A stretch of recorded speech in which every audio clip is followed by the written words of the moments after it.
Salut à tous, j'espère que vous allez bien. Et aujourd'hui une petite vidéo un peu concept, on va dire, entre guillemets. J'ai envie de vous parler de mon histoire avec le jeu vidéo, comment ça a démarré, cette passion, quelles ont été mes premières machines, et puis comment ça s'est chamboulé par la suite avec les nouvelles consoles qui sont sorties, etc. Et donc une vidéo où je partirai du début des années 80 jusqu'à la fin des années 90, et après je ferai certainement une deuxième partie qui partira de début 2000 à maintenant. Et donc on voit tout ça après le générique.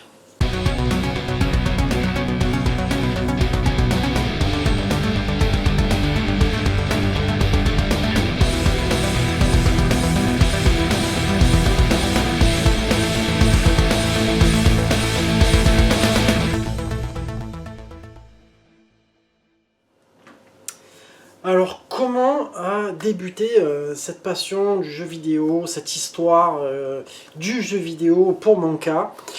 On est début des années 80, autour de 1985 je dirais environ. On a eu avec mon frère une machine de Philips qui s'appelait le Vidéopack.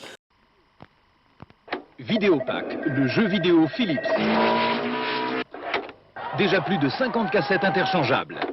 Des milliers de variations de jeux. Jeux vidéo Philips. Alors nous on a eu la G7200 si je dis pas de bêtises. C'était une sorte de clavier pseudo-tactile avec un écran intégré en fait. Tu avais des cartouches avec des numéros. Et nous notre écran, lui il était monochrome. Après je sais qu'il y avait eu des formats couleurs etc. Et puis tu avais des cartouches avec des jeux basiques. Hein. Tu retrouvais un peu des Pong, ce genre de jeu. Mais tu retrouvais aussi le Pac-Man, dont il n'avait pas la licence à l'époque, donc il portait un autre nom. Et donc on devait avoir à peu près une dizaine de jeux sur cette console. On avait, pour jouer, c'était des sortes de joysticks un peu particuliers. C'est-à-dire que tu avais un espèce de gros boîtier là, noir, avec la tige, et le petit bouton noir qui était la même couleur en fait. Hein, il était que cette espèce de boîtier joystick, je sais pas comment on appelait ces manettes en fait. Donc c'est vrai que c'était un premier pas dans le jeu vidéo. Après je sais qu'ils ont fait d'autres versions où tu avais qu'une sorte de clavier en fait avec le port cartouche. Alors moi le clavier non, on s'en est jamais servi. Je sais pas s'il y a eu des jeux auxquels il servait, mais nous il était resté comme neuf. Et cette machine là, alors te dire le prix je m'en rappellerai pas. J'ai cherché, je sais pas combien on l'avait payé à l'époque. Par contre, on l'avait finalement donné à mon voisin du dessus, qui lui aussi en avait un, mais le sien était tombé en panne. Et donc nous, on allait partir sur un nouvel ordinateur, qui est tout simplement l'Amstrad CPC 6128. Voici les micro-ordinateurs Amstrad. À ma droite, le 6128, à ma gauche, le 464. Amstrad a tout prévu. Écran graphique, clavier, lecteur de disquettes ou de cassettes intégrées. Et une seule prise branchée. Les micro-ordinateurs Amstrad... Faites-le Écran graphique. Clavier avec lecteur intégré. À ce prix-là, tout est compris, sauf le vendeur. Amstrad, le mordant informatique. Alors ça, je me rappelle très bien, on y était allé un samedi matin avec mes parents et mon frère. On est allé à la Fnac acheter cette belle machine. Alors le prix, par contre, celui-là, je me rappelle très très bien, c'était 4990 francs. C'est comme si tu disais 750 €. Mais avec l'inflation d'aujourd'hui, c'est plutôt comme si tu disais, plutôt 1000 ou 1200 €, tu vois. Ça calme, hein. Mais en même temps, c'était voilà, c'était des ordinateurs. Tu avais un écran séparé, en fait, tu avais un clavier avec un lecteur de disquette, en fait, qui se branchait sur un écran. Alors à savoir qu'il y avait eu d'abord un lecteur à cassette sur ces machines-là, mais moi je ne l'avais pas eu. Et ce jour-là, quand on l'a ramené à la maison, mon frère appelait tous ses potes, etc. Parce que beaucoup de gens autour de nous en avaient. Et ils étaient venus avec leur jeu, et nous on avait juste acheté plein de disquettes vierges, parce que ça c'était un truc de dingue à cette époque, la copie, tu vois comme quoi elle y était déjà. En fait ce qu'il te fallait c'est un gros stock de disquettes vierges, parce que nous on se retrouvait peut-être avec une centaine de jeux très très vite, hein, en une semaine ou deux. Hein. Et c'était un truc de fou. Alors sur ces ordinateurs là, par contre tu avais plusieurs fabricants de joysticks. Nous on avait acheté à l'époque le Speed King, c'était un joystick rouge et noir. Tu avais une sorte de poignée que tu tenais dans la main avec deux boutons sur le côté et le stick en haut. Et c'est sur cette machine-là que j'ai connu un peu Grayzor, hein, le premier Contra, le premier R-Type aussi. On commence à avoir des graphismes en couleur hein, plutôt sympa. Au niveau bruit, bon, c'était très très rudimentaire. Je crois que c'était du 4 bits cet ordinateur là, tu vois, je vais pas dire de bêtises, j'ai pas relevé non plus toutes les caractéristiques techniques, je suis pas, dans cette vidéo ce n'est pas forcément le but, mais on va en parler un petit peu. Les jeux après, je crois que tu les as achetés 2 ou 300 francs si je dis pas de conneries, hein. J'en ai pas acheté beaucoup sur cette machine tellement on en avait copié. Et d'ailleurs le R-Type, moi je me rappelle qu'il fallait en fait pour le lancer quand tu le copiais, à l'allumage il fallait sortir la disquette et la re-rentrer très vite, hein. Tu avais un laps de temps pour le faire, sinon le jeu ne se lançait pas, il y avait des protections bien sûr à l'époque. Et en fait, c'était une époque où beaucoup de gens avaient des ordinateurs, et un pote à mon frère avait l'Atari 520 STE. Où sont les enfants? Ils sont là-haut. C'est l'âge bête. Oh. Ils n'ont goût à rien. La musique, ça fait 2. Et lui, il sait même pas tenir un crayon. Oh. Vous ne connaîtriez pas un bon psychologue? Dites-leur, Atari. Et il nous avait dit, si vous voulez, on fait un échange, on se les prête. Comme ça, vous pouvez voir, il y a pas mal d'autres jeux aussi sur Atari.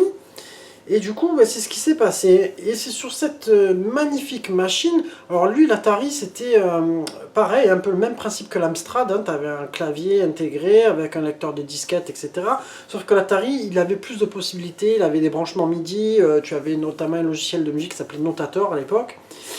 Bon, moi j'étais pas avec ça. Je travaillais pas, j'étais trop petit encore. Hein, j'avais 7 ou 8 ans. Hein, non, 88 ans, les enfants. Et donc sur cette machine-là, j'ai découvert un jeu qui s'appelait Rick Dangerous. Un jeu d'aventure un peu à la Indiana Jones qui m'a marqué, que j'aimerais bien rejouer. Et j'ai redécouvert aussi, j'avais découvert le jeu Nord et Sud.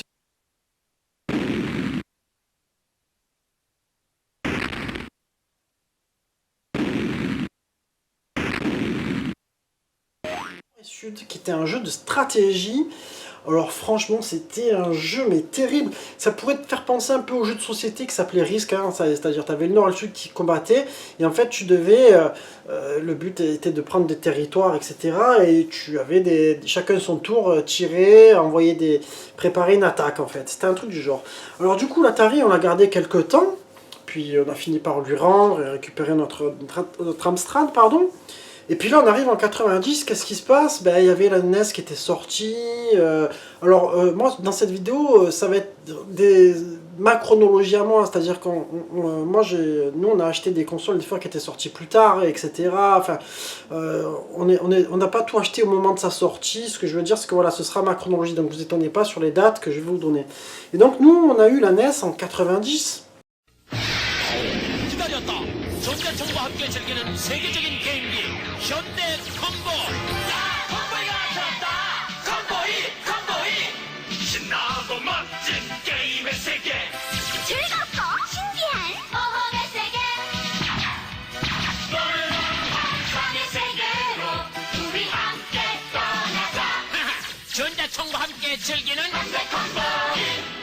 현대전자.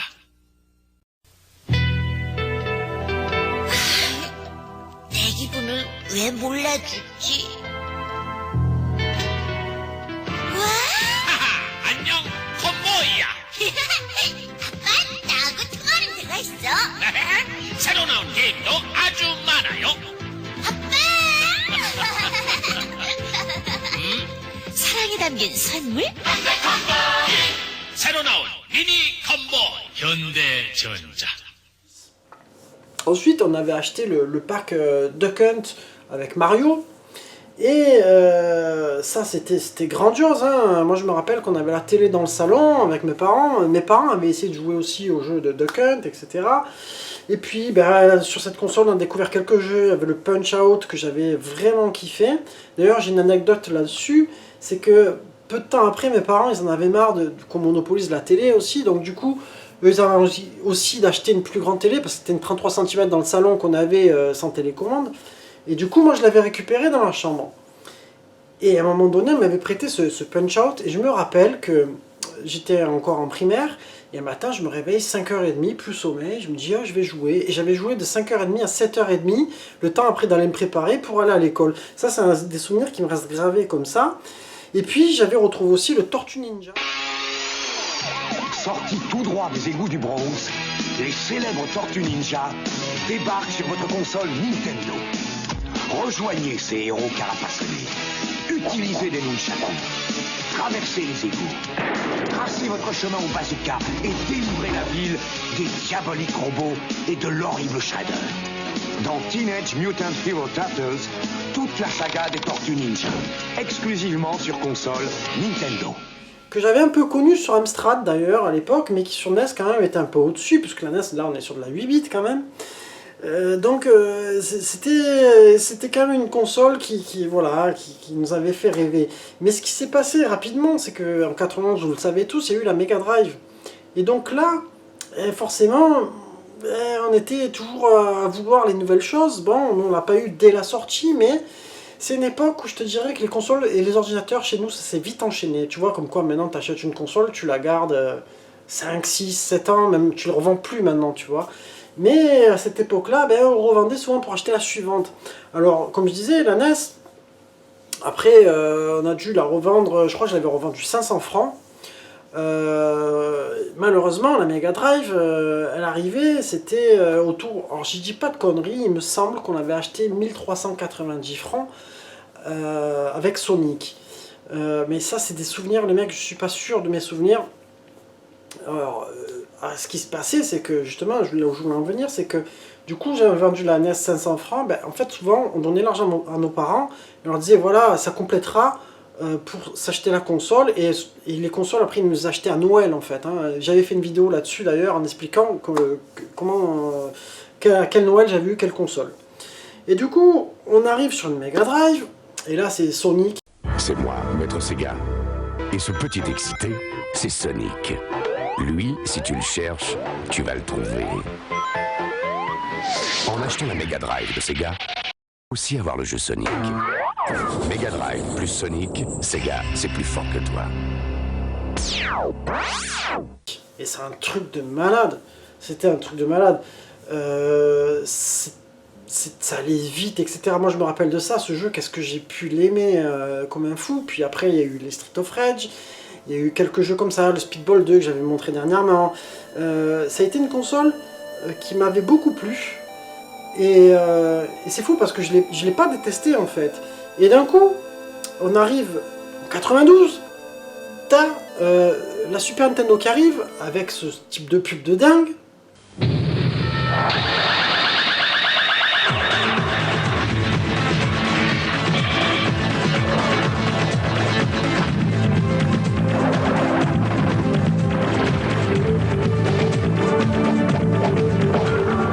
Street Fighter 2, le plus célèbre jeu d'arcade de tous les temps.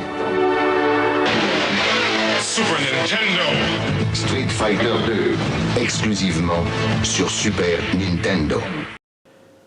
Et donc tu vois qu'il t'arrive ça, t'apprends que le prix c'est 1490 francs avec Street Fighter 2, tu dis bon moi je veux ça, et pas le choix, il fallait vendre la Mega Drive. Et j'avais vendu la Mega Drive à un ami à mes parents qui avait des filles, et lui il voulait absolument cette machine là. Et mes parents m'ont dit, ben voilà, hein, on fait comme d'habitude, c'est-à-dire qu'après j'avais attendu Noël pour avoir cette fameuse Super Nintendo, dont voilà, j'avais expliqué dans cette fameuse vidéo sur laquelle je reviens encore. En fait, moi je suis né le 23 décembre, donc mon père, lui, s'était pris le 22 décembre pour acheter la Street Fighter 2 pack, machin. D'ailleurs, je l'avais un peu bougé en disant, parce que dans sa tête, c'était on y allait tous ensemble le 23 pour aller la chercher, tu vois. J'ai dit, papa, dépêche-toi, c'est demain, mon anniversaire. Je l'avais dit dans la journée du 22. J'avais dit, tu sais, je sais pas s'il va en rester, c'est la folie avec Noël et tout ça. Et le 22 au soir, il arrive en disant, il la ramène, tu vois, dans le papier cadeau, il dit, ben voilà, tu pourras l'ouvrir demain. T'as raison, c'était la dernière, il n'y en avait plus, c'est la folie, tout ça, etc. Donc ça, je me rappelle qu'il avait acheté 1490 francs. Et on n'a pas attendu le lendemain matin pour l'ouvrir. En fait, mes parents ils s'étaient couchés un peu plus tôt et avec mon frère, paf, on était partis en douce. On l'avait déballé, on avait joué une partie de la nuit avec. Ça, c'était des grands souvenirs. Et entre-temps, là, je vais faire un petit aparté. On a un Nintendo qui lance sa Game Boy. Oh yeah!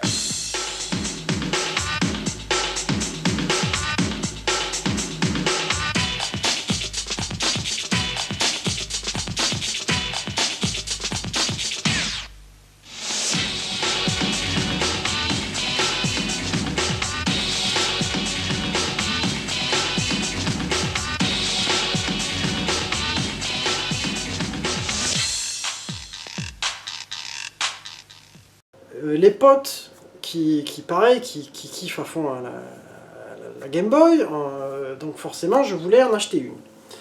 Et mon père ouais, me dit pas trop chaud, ça coûte cher, etc. Puis bon voilà, à l'époque, il faut dire, je travaillais assez bien à l'école, j'ai de super notes.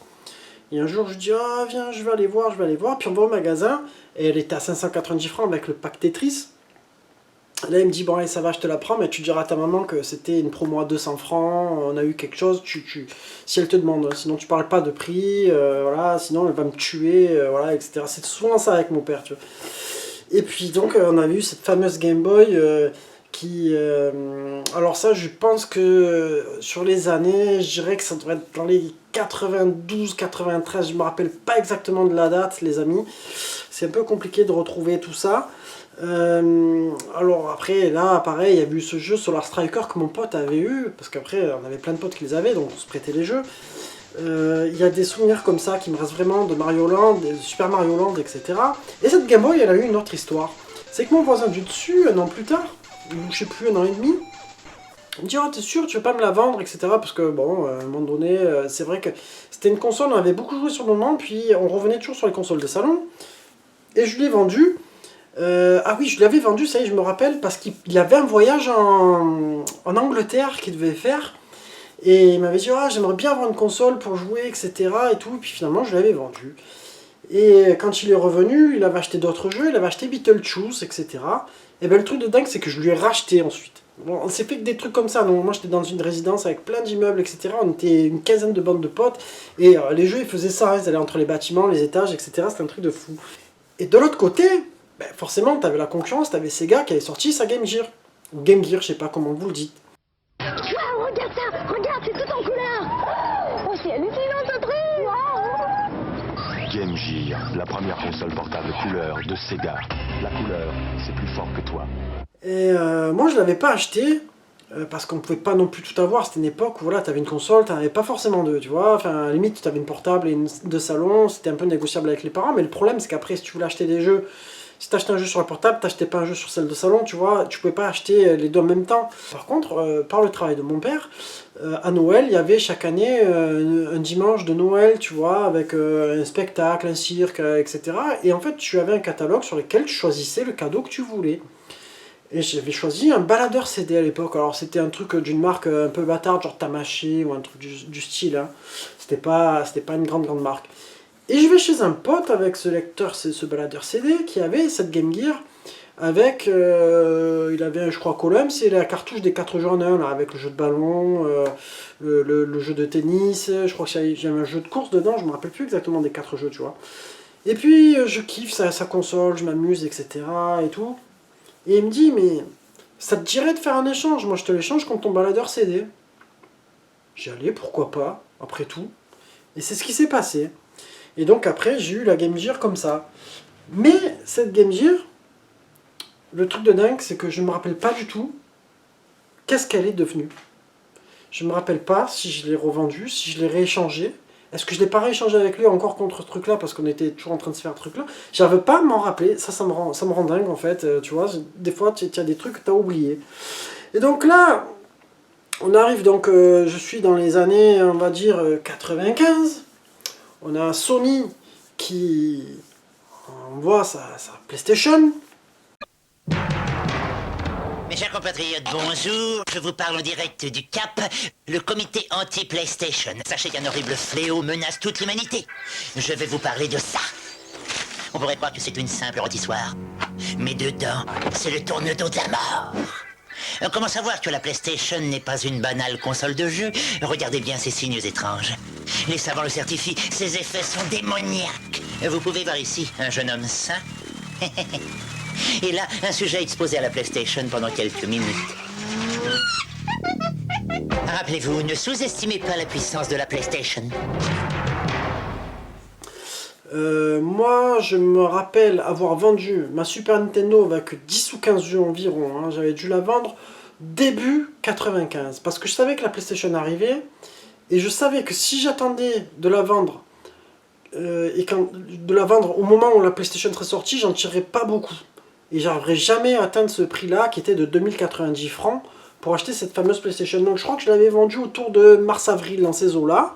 Et je suis resté un moment sans console du coup. Alors bien sûr, je crois que je l'avais vendue dans les 1000 et quelques francs, la Super Nintendo. Hein. C'était pas énorme hein, dans les magasins quand on la reprenait. C'était que des jeux en boîte en plus. Il y avait beaucoup de jeux Super Famicom, etc. Je crois qu'il manquait un truc comme 5 ou 600 francs au moins pour avoir la PlayStation. Et j'avais attendu... Donc j'avais précommandé, si tu veux, dans ce magasin-là, je crois que j'avais vendu la console en bon d'achat. Et j'avais précommandé la PlayStation qui sortait le 24 septembre 95. Ce qui se passait, je me rappelle que mes parents avaient dit bon, on complétera pour toi, etc. Donc forcément, tu passes plusieurs mois sans console. Hein. J'avais pas de console, je devenais fou. Hein. Je me rappelle, je devais avoir peut-être ma Game Boy, hein, mais c'est tout. Hein. Et entre-temps, j'ai un pote qui avait son frère aux États-Unis qui lui avait acheté, qui lui avait dit ouais, moi je te l'envoie en import, etc. Et il lui avait envoyé.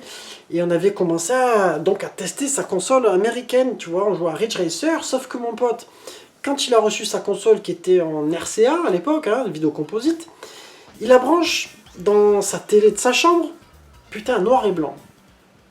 Je me dis, je comprends pas et tout. Et en fait, c'était parce que les consoles étaient NTSC et nos télés ne le prenaient pas.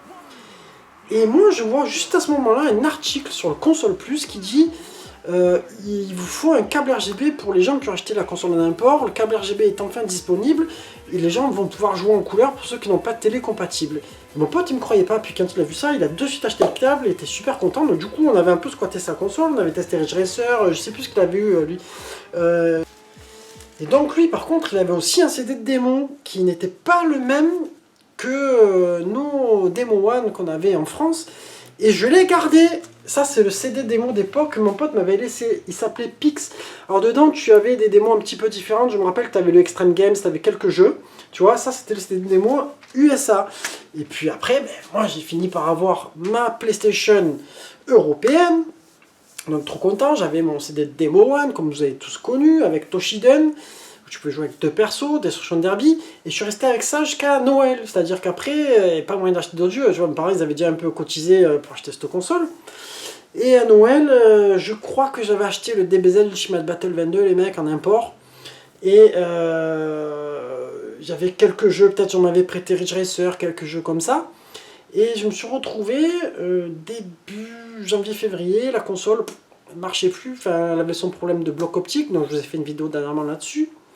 Et du coup, elle était repartie en SAV, 4 mois, pour revenir après pour plus remarcher. Et entre-temps, qu'est-ce qui s'était passé? C'est que j'avais une pote, ma pote Stéphanie, d'ailleurs si tu regardes ma vidéo, qui était dans la musique aussi, qui elle, avait fait le choix d'acheter la Saturn. Eh oui, c'est Valkyrie. C'est lui qui conçoit les jeux? Non, lui il les achève. Pilote numéro 41 au départ.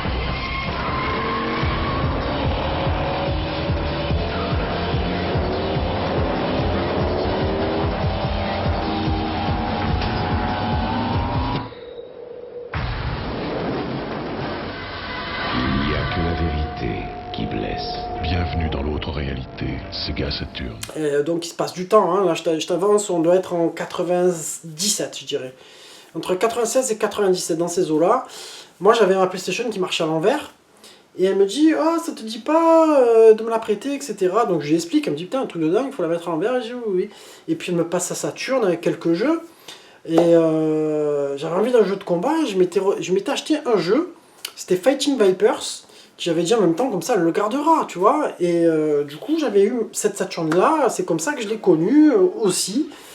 Et puis j'ai dû garder la console, on a dû se les prêter un mois ou deux, tu vois. Et quand elle m'a ramené la PlayStation, à cette époque-là, bon, j'étais un peu dégoûté parce qu'elle marchait, elle déconnait, etc. Je suis retourné au magasin qui me l'avait repris, qui m'a dit écoute, moi c'est pas un souci, elle marche à l'envers. Il m'a dit j'avais tout revendu. J'avais fait cette fameuse pause du jeu vidéo pendant quelques mois, voire une année, j'en avais parlé. Et il fallait m'acheter une guitare, donc j'avais tout revendu pour acheter une guitare derrière. Et puis, ben, je me retrouve à retravailler, à faire des stages, voilà, je vous avais raconté, donc dans ce magasin de jeux vidéo. Et forcément, j'ai replongé en rachetant une PlayStation, que j'avais racheté en pack DualShock, etc. Je crois que c'était... ça avait bien baissé à cette époque-là, je crois que c'était 1090 francs, tu vois, enfin, je ne me rappelle plus exactement. Et entre-temps, c'est là où il y avait eu aussi donc, la Nintendo 64 Disponible sur Nintendo 64, Mario 64, ISS 64, Wave Race, Turok, Pilot Wars, GoldenEye 007. Les jeux en 3D sur Nintendo 64, vous n'en reviendrez pas. Je l'avais acheté plus tard, dans le pack que je vous avais déjà montré avec Super Mario et ISS. Alors comment j'ai connu cette console là aussi, ça aussi faut le raconter, c'est que j'avais mon pote Julien qui lui n'avait pas choisi d'acheter la PlayStation, il avait choisi d'acheter la 64. Et un jour il me dit, on était au même collège, il me dit viens manger à la maison et puis je te montre et tout. Et là il me met Wave Race. Et là je fais oh putain, ah ouais. Et ça de là, Wave Race dans ma tête, etc. Puis dès que j'ai pu, j'avais chopé une 64 neuve. Je crois qu'elle tournait à 990 francs, ce fameux pack. Et j'ai tout de suite acheté Wave Race, qui est pour moi un des jeux qui m'a donné envie vraiment de jouer sur cette console. Alors, là on arrive, donc on est environ je dirais fin 98, début 99. Et qu'est-ce qui sort? La Dreamcast. Moi j'étais vendeur au magasin. Et là on reçoit le premier modèle japonais. D'ailleurs qu'on avait commandé chez Sunrise Import. Et j'avais vu la vidéo de Babigui dernièrement. Et j'avais bien ce fameux Stéphane apparemment qui travaillait avec JB. C'était lui qu'on avait au téléphone et qui nous envoie ça. Et là on reçoit, mon patron me dit vas-y on la met et tout. Et je me rappelle on avait une petite télé cathodique hein, pour les consoles, pour cette console là. Et on met Virtua Fighter 3. Et là, waouh, la gifle, je dis putain quand c'est qu'elle sort, etc. Mais à l'époque ça se vendait, la Dreamcast on la vendait 4250 francs avec le fameux Virtua Fighter 3. C'était un truc de fou et finalement moi j'ai attendu la sortie européenne, j'avais acheté 1690 francs, la toute première série, enfin dès qu'ils sont arrivés, je l'avais acheté à Virgin. Je l'ai ramené direct chez mon patron parce que nous on faisait pas trop de stock de consoles parce qu'on gagnait pas grand chose. Et il m'avait de suite pucé, machin, hop, import. Et là c'était parti, c'était le feu. Enfin voilà, là on arrive sur la fin de la première partie puisqu'on est en 99. Et je vous proposerai donc, si cette vidéo là vous a plu, de vous faire la seconde partie. On partira de l'année 2000. En tout cas, j'espère qu'elle vous aura plu. C'était une petite vidéo spontanée que j'avais envie de faire. Et puis, n'oubliez pas le pouce et de commenter, partager, etc. Et puis, je vous embrasse tous et je vous dis à très bientôt les amis. Ciao, ciao.